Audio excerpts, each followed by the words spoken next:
drive. It's now to install the brand new Blu-ray disc, which is a very nice player indeed. Luckily I've got a Nantec 900 case which allows for very easy access to things like this. That'll be a Blu-ray drive. So let's get this set up.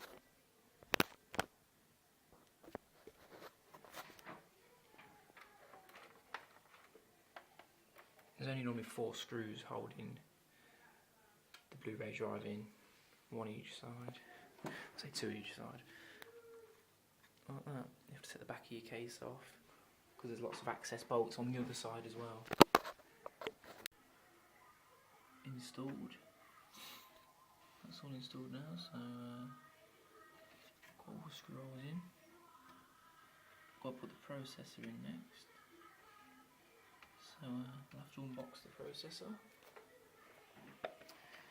Which should be very good processor. I tried to opt for a black edition because it's for gaming specifically.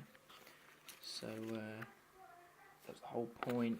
Is I don't think a lot of games at the moment can take advantage of six cores.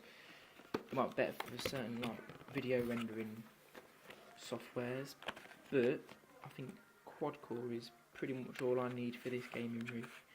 It seems to work pretty well on dual core, but I just want extra performance since I will be going SLI very soon. I've also got the option of 3-way SLR with this motherboard, unlike the other one. I'm not going to be using the standard cool that you get with it because I don't think they're very good to be honest. It's good to have a spare, but I'm not going to be using it. I'm going to be using my Akaza Evo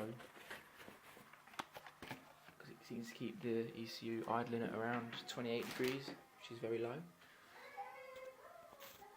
So you've always got to make sure that you get the little gold arrow section. There's only one on the actual processor. Make sure it lines up with the arrow on the motherboard. A small notch. Basically, don't ever touch the pins either. Just lower it on to the motherboard, and it will just fall in. And then once it's down, you pop your finger on top lightly, slide the arm down, and then voila, that's the processor installed. And never forget, always put some heat paste on it. If you forget that, then you could have a bit of a problem.